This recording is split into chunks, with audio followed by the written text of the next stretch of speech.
ไปนำกันบ่บุญเพ่งเสร็จปะเอาขึ้นบ๊ายบายเย็บจับดีๆเด้อทำสิกินเลยไก่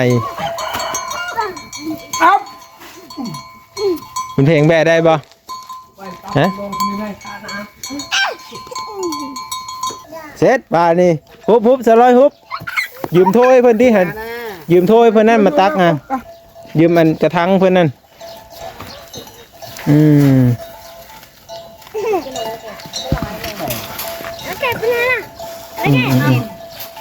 เอาแม่อะไร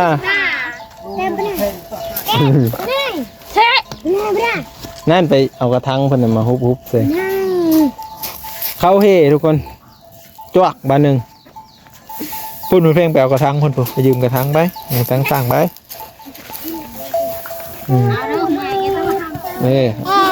เอาไปเกลือใกล้บ่เอา9 โลเนี่ยก็กว่าบุญมีอยู่เอาอันนั้นว่าเบิ้งได้ลูกเจ้าเข้าไปที่มันเลยนี่อย่าลิ้นเอาไว้เอาให้แม่ไว้ให้แม่เจ้าเอ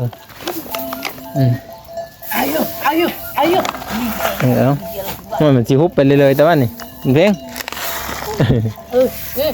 เอาไว้ให้ใกล้เพิ่นกินนี่แหละจะได้มัน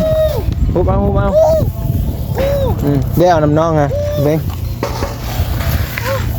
งก็มีเพลงน้ำแร่บานนี่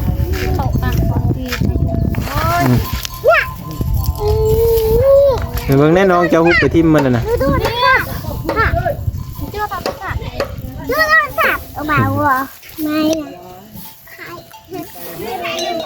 ไข่เด้อบ่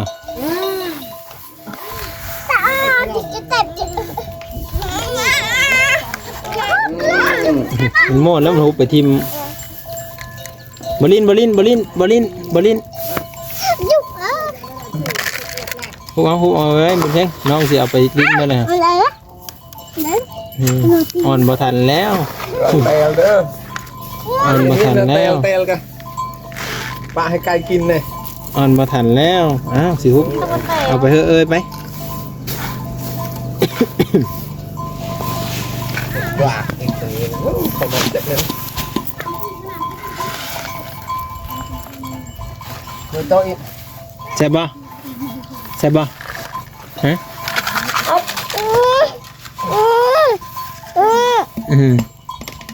นี่เอาเพลงนี่เส้นนี้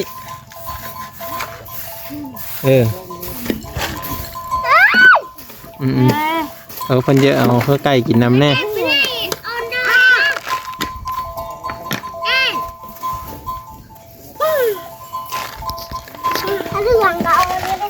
เอารถไม้ก็ได้บัดเขาซีมันก็ออกคือกันมันอันนั้นเลยคนจอกลงเลยไม่มัดมัดคือกันแล้วแต่ว่ามันรุดอย่าฮุบสตากันเด้อฮะสไลด์เบิ่งแน่รูดเจ้าฮะเดี๋ยวฮุบสตาเก็บเอาไปฮุบสตาเราได้เราหุ่นใหญ่กว่าเจ้าเลยฮะเราสูนมาหนึ่งล้มตึงเลยฮะ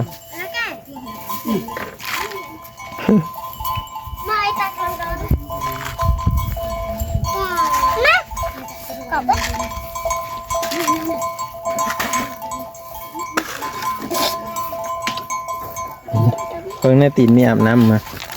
ดำแล้วเนาะตีนคนมีอาบน้ำเลยเนาะกระอาบแล้วคนงามเนาะผู้เอาคนมัดนี่ขนาดคอคืออาบกินใครเสียวกินผู้ใส่นะไว้ใส่กระสอบจะได้พอจะแบะไปได้ฮะเป็นมือเลยบาดพุดไหมบุญเพ่ง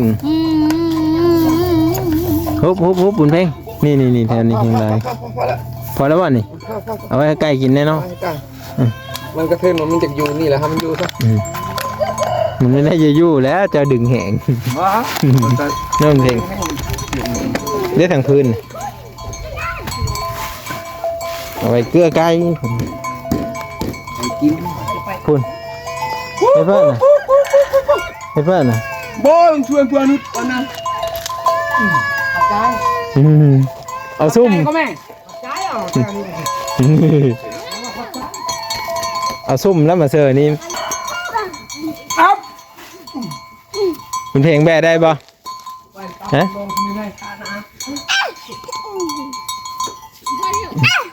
เดี๋ยวเอาไปเกอใกล้เจ้าหันเด้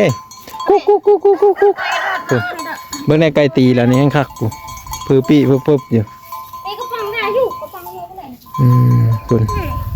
อันนั้นเป็นซอบถีเก้าทุกคนก็คือเพิ่นได้อันแบะไปไว้อยู่เหินเพิ่นพุ่นละ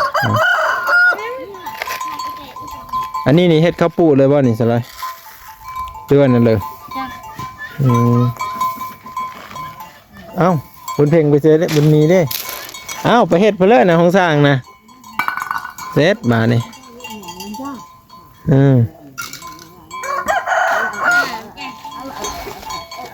เพิ่งไปถามเพิ่นเบิ่งกันทางนี้แม่นเพิ่นสิไถหน้าแล้วไม่จังเริ่มสิไถหน้าได้เนาะซื้อน้ำเมือกน้ำมันเลยซื้อเท่าไหร่เนี่ย100,000ป้าทุกคนเพิ่นซื้อ100,000บ่ได้ฮอดเครื่องกระตุกซ้ำเนาะเต็มมานี่บ่แม่น6-500,000 200,000 300,000 ประมาณ400,000บ่แล้วที่เรียบร้อยที่เฮ็ดมาแล้วก็เนาะ ใครแต่ว่าบ่ได้ดูดน้ำคือน่ะแสงเนาะอันนี้ตัวนี้สิดูดแล้วนี่ดูดอันตะกร้านั่นจำเป็นแล้วนี่เนาะจำเป็นเลย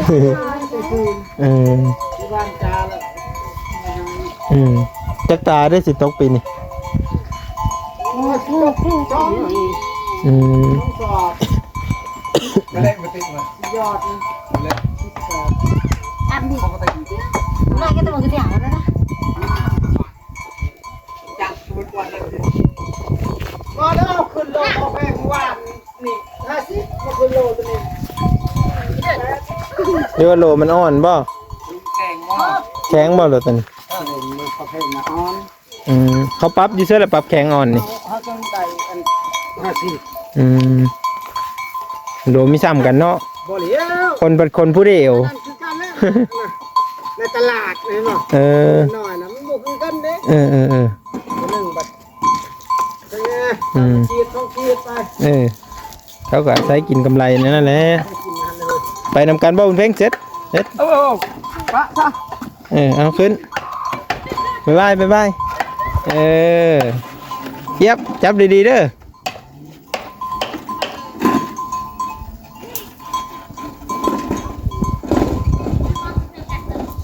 ไปแล้ว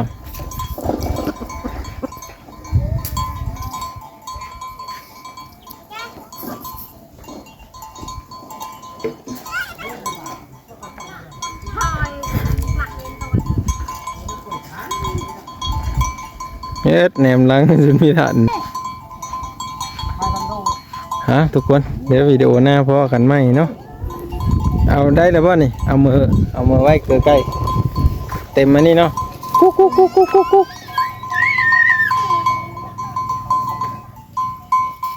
เสื้อบุญมีไปเสื้ออะไรสักไม่มันย่างพูดแล้วบอกไปนำหาเด้อเราไปแล้วไปทุกคนน้องก็คืออันนี้เอามาเบิ่งเพิ่นอันนั้นเข้าติดเข้าหลังจากที่เพิ่นติดเข้าแล้วเพิ่นจะสิ่งเอายังไปส่งเขาแล้วก็เราก็ซื้อข้าวไว้เนาะโอ้ดีอยู่ทุกคนเพิ่นได้เงินมานะเพิ่นซื้อข้าวซื้อน้ำไว้เพื่อจะ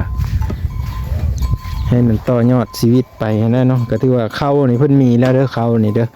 แจ้งบอกพี่ๆทุกคนเลยว่าข้าวมีแล้วคือว่าข้าวนี่เพิ่นได้ซื้อไว้แล้วนะ9 สอบกะถ้าไปซีเป็นโลนี่ก็สอบ1ก็สิตกประมาณอยู่บ่ฮอดดอก100 โลบ่ฮอดดอกสอบ1นะสอบ3ซื้อนะทุกคนเนาะก็สิ2 สอบพุ่นแล้วยังสิ3 สอบ1ก็ดีอยู่เนาะเพิ่นซื้อไว้ละข้าวนี่เพิ่นมีแล้วมีแต่ว่า